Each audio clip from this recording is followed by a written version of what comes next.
Boa tarde, pessoal. Espero que todos estejam bem. Esperar o pessoal entrar um pouquinho e aí a gente começa a nossa live, tá bom? Esperar esfriar um pouquinho esse café, já que hoje a live é café com a Carla. Na verdade, hoje não estou na minha casa, não estou com a caneca, mas o café tá na mão e a live tá rodando. A proposta da live que a gente faz de terça-feira às 4h30, né, às 16h30. Boa tarde, Jorge. Semana passada falhei, né, não consegui cumprir aqui o meu compromisso com vocês, mas hoje tô de volta, né, então conforme combinado, às 16h30 para o nosso café. A ideia é que nessa live a gente consiga tirar dúvidas de vocês, né? Então não é uma live que tem um tema previamente estabelecido. Boa tarde, Eliote. E quem quiser participar ao vivo, basta fazer a solicitação que consegue entrar aqui em vídeo, né? Para compartilhar suas experiências, tirar suas dúvidas. Boa tarde, Laísa. Tudo bem, Dani? Então, é uma live aberta para vocês. Então, quem quiser participar pode fazer a solicitação, vai estar entrando ao vivo comigo. Quem não quer entrar ao vivo, mas quer tirar alguma dúvida, compartilhar alguma experiência, pode mandar aqui nos comentários ou então nesse pontinho de interrogação que eu consigo compartilhar com vocês e a gente vai discutindo os temas mais importantes, tá? Então, a ideia é que não seja um tema fechado. Por isso que não é um tema previamente estabelecido. A ideia é deixar fluir uma conversa, né? Então, tirar as dúvidas de vocês, fazer discussões de coisas que vocês estão vivenciando na prática, compartilhar um pouquinho da minha prática, o que eu tenho visto, o que eu tenho recebido, né? Então, muitos directs e mensagens aí, então tem algumas dúvidas que são mais frequentes, né? Apesar de eu não ter aberto caixinha de perguntas ontem, como eu costumo fazer na segunda-feira antes da live, tem algumas dúvidas que eu já deixei pré-selecionada, que o pessoal me mandou no direct ou no WhatsApp, né? Então tem os nossos alunos, principalmente do tratado, eles têm acesso a um canal de comunicação aberta comigo, então eles sempre estão mandando perguntas e tem alguns pontos que são muito legais a gente compartilhar, porque a dúvida do colega acaba muitas vezes sendo a nossa também. Então é legal a gente fazer essa troca de conversa, né? Essa roda de conversa com troca de experiências e dúvidas também, tá? Então quem quiser participar, lembrando, é só solicitar, dá para entrar ao vivo, né? Então consegue entrar no vídeo. Quem tá mais tímido, não quiser participar do vídeo em si, pode mandar as perguntas que eu tiro, né? A gente conversa com foco no que vocês estão buscando. Antes de eu começar, né? Como eu falei, eu deixei separado aqui algumas perguntinhas. Vou me apresentar para quem não me conhece, tem muita gente nova chegando. Eu sou professora Carla Montenegro, sou profissional de educação física, atuo na área da saúde há mais ou menos 13 anos, né? E o meu intuito com as redes sociais, né, é compartilhar com vocês um pouquinho, né, da nossa metodologia, que é o raciocínio clínico prático, na prescrição de exercício físico para grupos especiais, para garantir a você, profissional, segurança na prescrição e também reconhecimento na área. Então, que você se torne uma referência na área da saúde quando a gente fala em prescrição de exercício físico para grupos especiais, tá certo? E, gente, uma das perguntas que eu recebi no comecinho da semana, entre domingo e segunda, foi relacionado à parte de diabetes, né? E um tema que vocês sabem, eu adoro falar, que é a parte de prescrição de exercício físico voltada para pessoa com diabetes. Era o caso de uma profissional que já atende, né, a área da saúde há algum tempo, e me questionou a questão, né, do fazer a ponta de dedo, a glicemia capilar, antes de iniciar o programa de exercício físico. Então, ela me disse que ela está atendendo, na verdade, várias pessoas com diagnóstico de diabetes, e ela falou que ela sempre fica na dúvida, quando ela realmente precisa fazer a glicemia capilar, né, então, independente do tipo de diabetes, e quando que ela contraindica. Carla, eu preciso proibir a prescrição, né, o programa de treinamento por conta da glicemia alterada, né, visto que grande parte das pessoas que ela atende, né, que tem diabetes, acaba sendo um diabetes secundário de outra doença. Então, ou por conta do uso de corticoide, né, ou derivado de algumas doenças hepáticas, doenças pancreáticas também, que acabou desencadeando o diabetes tipo 2. Gente, quando a gente pensa em exercício físico e glicemia, né, é importante a gente entender o que é normal, né? E aqui quando eu falo normal, é realmente normal, né? O que é esperado? Tem muitas pessoas que acreditam que por conta do exercício físico, né, eu vou ter uma alteração glicêmica. Se a gente pegar um indivíduo saudável, pessoal, não é para ter uma hipoglicemia durante exercício, tá? Então, vamos supor que eu, que não tenho nenhuma doença metabólica pré-existente, não é para eu chegar com o discurso, cara, eu estou passando mal, né? Ou eu estou passando mal por conta de uma hipoglicemia derivada do exercício. Não, o nosso corpo, ele tem que ser capaz de regular a glicemia, independente da situação. Independente se eu estou em jejum, independente se eu estou num esforço de alta intensidade, de baixa intensidade. Quando a gente pensa em um indivíduo saudável, a glicemia, ela não vai alterar a ponto de gerar sinais ou sintomas, tá? Então, ela não altera em nada? Não, ela altera, mas a gente fala que é numa janela que é considerado esperado e saudável, tá? Então, nenhuma pessoa pode passar mal por conta de alteração glicêmica derivada de um esforço físico. E eu vou dar um exemplo para vocês. Meu marido tá treinando aí para fazer uma meia maratona, né? Então, ele se colocou na cabeça que agora em maio vai ter meia maratona de São Paulo e ele quer participar correndo 21 quilômetros. Então, tá treinando sério, tá fazendo programa de treinamento, seguindo a periodização que eu, como personal para ele, prescrevi. E no domingo ele foi fazer a corrida na rua, né? Então, claro que durante a semana para ele é mais viável treinar no ambiente fechado, na academia. Não tem nenhuma doença pré-existente, tá? E no domingo ele foi fazer o treino na rua. Ele voltou, ele falou que ele tava com um pouquinho de moleza e tal. A primeira coisa que ele me perguntou, será que eu estou em hipoglicemia? Então, assim, não está em hipoglicemia, tá? O corpo dele tem que ser capaz, né, como indivíduo saudável, não é que tem que ser, ele é capaz de controlar a glicemia. Então, o indivíduo, ele não vai ter uma hipoglicemia ou uma hiperglicemia acentuada por conta de esforço físico, ou de jejum, ou independente do que, o que passe na cabeça das pessoas, tá? Então, a gente tem fisiologicamente adaptações que sustentam e garantem com que o nosso corpo tenha energia suficiente no fornecimento durante o esforço físico. O que é diferente quando a gente pensa numa pessoa com diabetes. Então, em primeiro passo, é importante a gente entender que existem perfis de diabetes diferentes. Então, a gente fala do causas, né, e tipos de diabetes diferentes. A gente tem principalmente... a Laísa colocou aqui, se pode ter sido o retorno venoso reduzido pela sensação dele. Pode ser sim, né? E lá, provavelmente essa redução do retorno venoso está relacionada à temperatura corporal, né? Então, como ele estava treinando numa alta temperatura, né, na rua, vasodilatação, para uma pessoa que é normotensa, pode ter dado uma leve, né, a hora que ele interrompeu o esforço físico, uma leve queda de pressão que o corpo sustenta, então ele não desmaiou, não teve nenhuma hipotensão acentuada, mas gerou aquela sensação de, né, meio estranha, então pode ser sim por conta dessa vasodilatação e redução de retorno venoso. Perfeito, Laísa.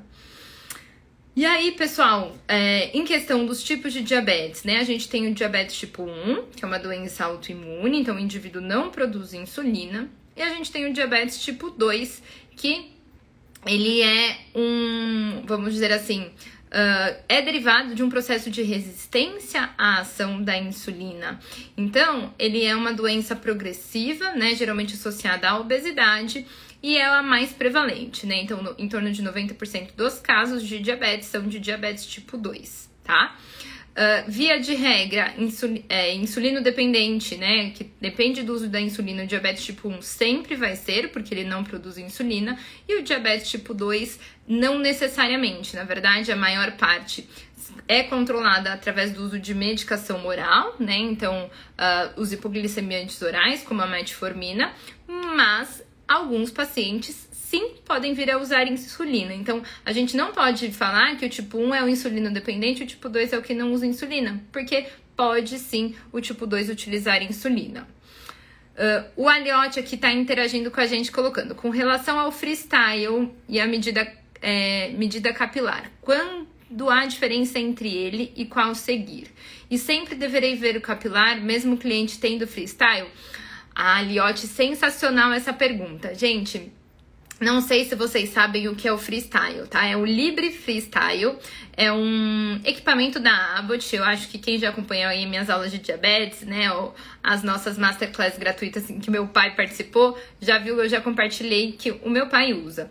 É um sensor redondinho, né, que ele tem uma... como que fala, gente? Me fugiu o nome aqui. Ele tem um sensor, né? Que é como se fosse uma agulhinha, um filamento, perdão, um microfilamento, que ele é colado no braço, então na região tricipital, e ele tem uma sensibilidade de mensurar a glicemia, tá? Então ele fica lá por 14 dias. No braço do indivíduo, e ele com um sensor, né? Então ele tem um aparelhinho, filamento, perfeito, Dani. Então ele tem um aparelhinho ou o próprio celular que tem o aplicativo, tá? Do Freestyle, ele passa e ele acaba medindo a glicemia capilar, tá? E aí o Aliotti perguntou se tem diferença. Sim, tem diferença quando a gente faz a ponta de dedo com o sensor do Libre, tá? Primeiro porque o local, tá, gente? Então pensem que a glicemia que está na ponta dos dedos vai ter uma diferença com a do braço, mas é uma diferença pequena, tá, gente? E quando a gente pensa no Libre, a gente nem fala tanto em glicemia, a gente fala em glicose. Carla, qual é a diferença? Tem uma grande diferença? Existe, principalmente quando a gente fala em questão de absorção, tá? Não precisa, se eu tenho o Libre, é exatamente para não precisar ficar fazendo ponta de dedo, tá bom? Então, não bitolem nessa diferença, gente. Então, sempre vai ter uma diferençazinha, assim como se eu fizer uma coleta de sangue pedindo glicose, vai dar diferença. Então, não fiquem bitolados nessa diferença que dá entre o Libre e o sensor quando a gente faz a glicemia capilar, tá bom? Quando que a gente vai checar a glicemia capilar, né? Então, o paciente tá com Libre e eu preciso fazer a glicemia capilar. Quando ele tá com uma hipoglicemia severa. Então, em algumas vezes, tá tão baixa que o sensor não mede, né? E isso acontece algumas vezes com meu pai, aparece lá low, né? Então, baixo, mas tá tão baixo que não mede. E aí, a gente precisa fazer a glicemia capilar, né? A ponta de dedo. E algumas vezes também a glicemia capilar não vai conseguir medir, tá? Ou quando tá muito baixa e a gente tá um pouco desconfiada, aí a gente faz a mensuração da glicemia capilar. Mas é isso que eu falei, não precisa bitolar, tá? Então eu posso corrigir com base no que o Libre está falando? Pode. Eu posso basear minha prescrição do treinamento ou ajuste da sessão de acordo com o Libre? Pode, né? Mesmo porque o Libre tem esse objetivo, né? Então, a ideia do Libre é diminuir a quantidade de pontas de dedo, né? Que é uma das questões que interfere na adesão ao tratamento do paciente que tem diabetes, da pessoa que tem diabetes, porque é incômodo ficar picando o dedo toda hora. Então, não adianta nada eu ter o Libre, um investimento que é caro, né? Então, só para vocês terem uma ideia, o investimento em média a cada 15 dias, né, a cada 14 dias, que é o que dura, é em torno de 260, 280 reais. Eu sei que tava mais barato e teve um reajuste aí que meu pai me falou essa semana. Se eu não me engano, agora tá em torno de 260 reais, tá? A cada 14 dias. Então, assim, se a pessoa tá fazendo um investimento alto para controle de glicemia, não tem lógica eu ficar querendo fazer a ponta de dedo, picar o dedo toda hora, tá? Então, posso confiar, a gente vai para glicemia capilar quando tá um valor muito baixo, ou quando ele dá aquele low que ele não mede realmente, tá? Mas pode confiar na correção, pode corrigir com base no Libre e pode ajustar o programa de treinamento com base no sensor do Libre, tá? O Jorge colocou aqui que o preço do Freestyle é uma dificuldade para os pacientes com diabetes. Com certeza, Jorge, né? Então, é triste até, né? Porque o Freestyle, apesar da tecnologia alta, tal, ele é um pouco inacessível. A doença em si do diabetes, pessoal, é uma doença cara, né? Então, se a gente pegar as insulinas que tem maior, né, a ultra lenta e a ultra rápida, que são as mais utilizadas, também são caras, né? Os insumos do diabetes são caros. Então, é uma doença que é cara e isso muitas vezes interfere na terapêutica, né, no programa de adesão, no controle. Então, consequentemente, pessoas que têm menor renda têm hemoglobina glicada mais alta e por isso que os desfechos são piores, tá? Então, sim, interfere bastante por conta do preço. O sistema de saúde ainda não oferece isso para o paciente, né, que tem diabetes, então não tem como entrar com um processo para conseguir o acesso ao Libre. O que eles acabam dando é as lancetas, né, e o glicosímetro em si. que deve, vamos dizer assim, a pessoa deve fazer, mas a gente sabe muito bem que isso dificulta o processo, né? Eu acho que eu já compartilhei algumas vezes, quando eu fiz o meu curso de educação em diabetes, em 2009, só tomar um pouco do meu café, que eu peguei o café, senão ele esfria demais. Uma das experiências que eu acho que mais marcou pra mim, e fez até eu mudar a questão de cobrança em relação aos meus pacientes, até o meu pai, a gente teve uma vivência como paciente durante uma semana. Então, a gente recebeu um kit com glicosímetro, com lanceta, com uma insulina placebo, e aí a gente teve que passar uma semana fazendo uso de insulina, né, fazendo controle glicêmico, diário alimentar, contagem de carboidrato, e foi quando eu me via na situação do quê? Putz, vira e mexe eu esquecia, né, vira e mexe eu falava, eu não quero picar o dedo, ou eu tava num restaurante e não queria fazer uso da insulina, né, que era placebo, mas a gente tinha que aplicar, e aí a gente passa a enxergar o problema do outro nos pés do outro, né, então aquela história de calçar os calçados do colega, né? Então, isso é ter empatia. E a partir de então, eu mudei bastante o meu olhar em relação ao tratamento do diabetes, a questão de como educar o paciente, a me colocar no lugar dele, a entender o que está acontecendo e entender quando o meu pai fala, hoje eu não quero... Eu fiz a glicemia, esqueci de levar o glicosímetro pro restaurante, fiz a correção da minha cabeça, né? Tomei a quantidade de insulina que eu achava que tinha que tomar, sem metodologia nenhuma, sem contagem de carboidrato e sem glicemia para basear o tratamento. Então, só quando a gente passa por isso...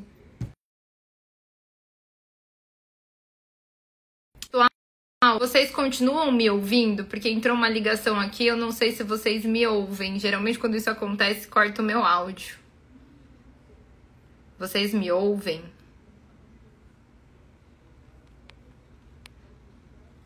Pessoal, vocês me escutam? Alguém consegue me responder? Então tá bom. Eu fiquei com medo de ter perdido o áudio aqui de vocês. Boa. Então, só respondendo, que entrou uma ligação e quando isso acontece, às vezes o meu áudio some. O Thiago perguntou se eu já tive atletas diabéticos ou se eu tenho.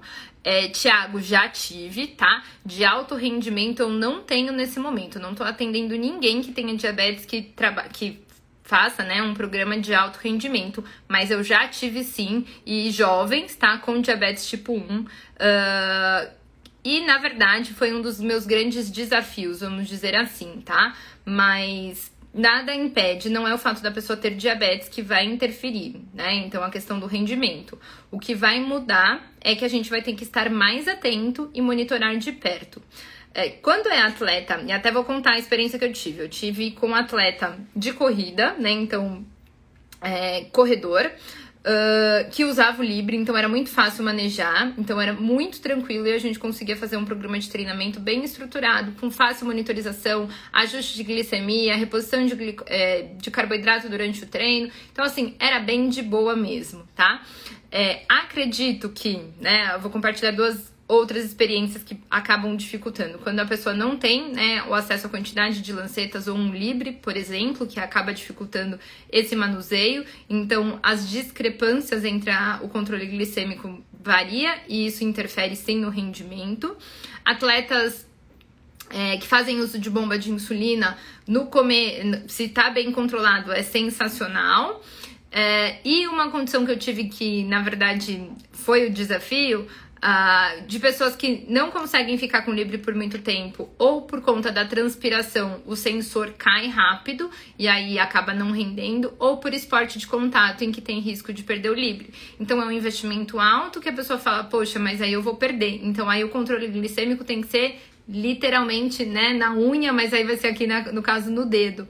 Então isso interfere bastante. Não é um impeditivo da pessoa se tornar atleta ou ter o seu rendimento bom, tá? Mas acaba dificultando sim o nosso papel em relação à monitorização, porque acaba sendo incômodo, a gente tem que picar o dedo toda hora, tá bom? Então isso tanto durante o programa de treinamento, mas também na prova, né? Então se vai ser uma prova de corrida, se vai ser um campeonato de futebol, se vai ser natação, então tudo isso a gente tem que estar alinhado.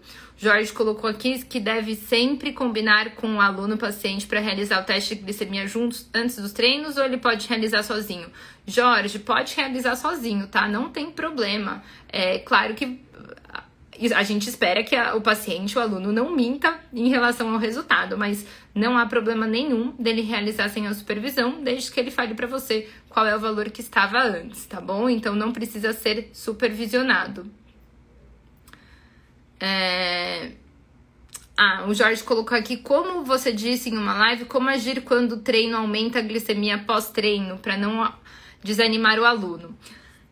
Sensacional. E até voltar um pouquinho na proposta, né? Quando eu comecei a falar de diabetes. Deixa eu tomar aqui mais um gole do meu café.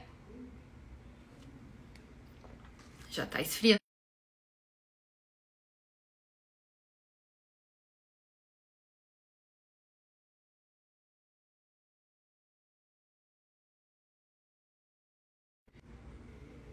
Vocês me ouvem? Gente, vocês me escutam?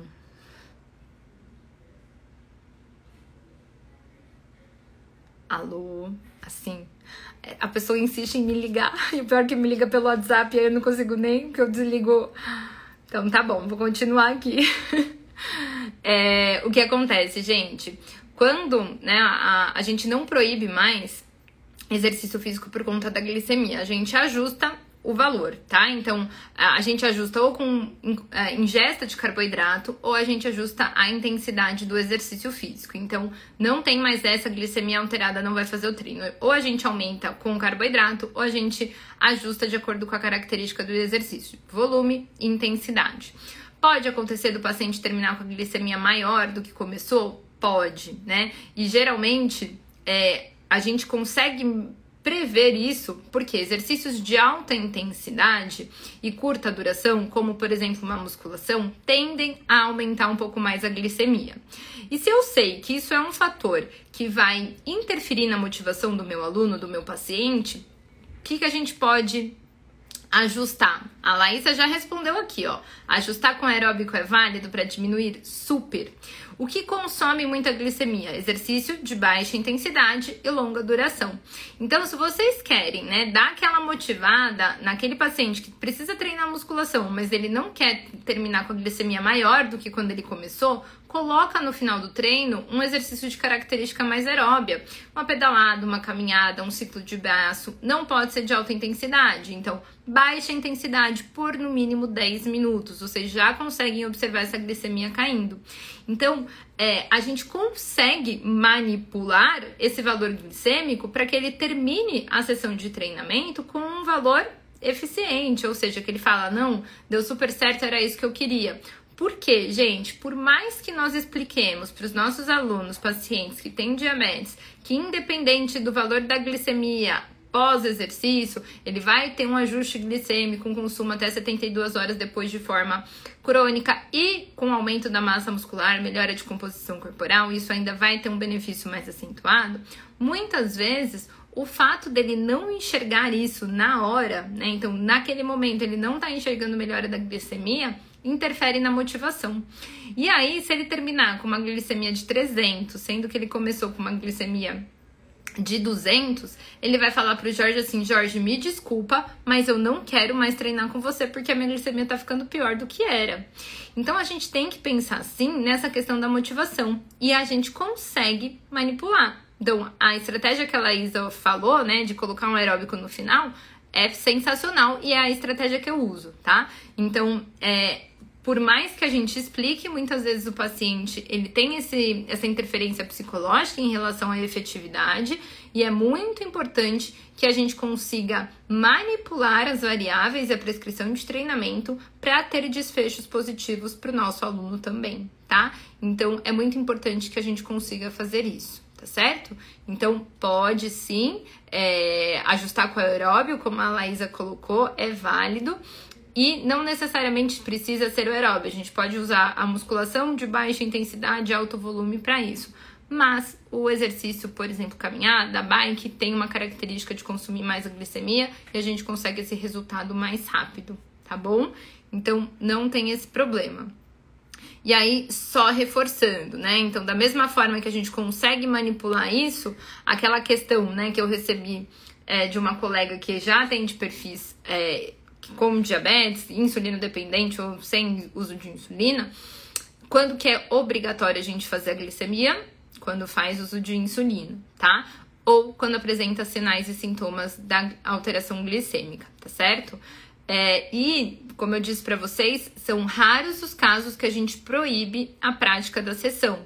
Vão acontecer? Vão, tá? Mas, na maior parte dos casos, o profissional tem que ser capaz de ajustar a glicemia ou com ingesta de carboidrato ou com a característica do exercício físico. Então, não existe mais essa de perder a sessão de treinamento por conta de glicemia alterada, né? Eu sempre brinco com os meus alunos, né? Que a galera tem medo, né? E acaba liberando ou cancelando a sessão por conta da glicemia.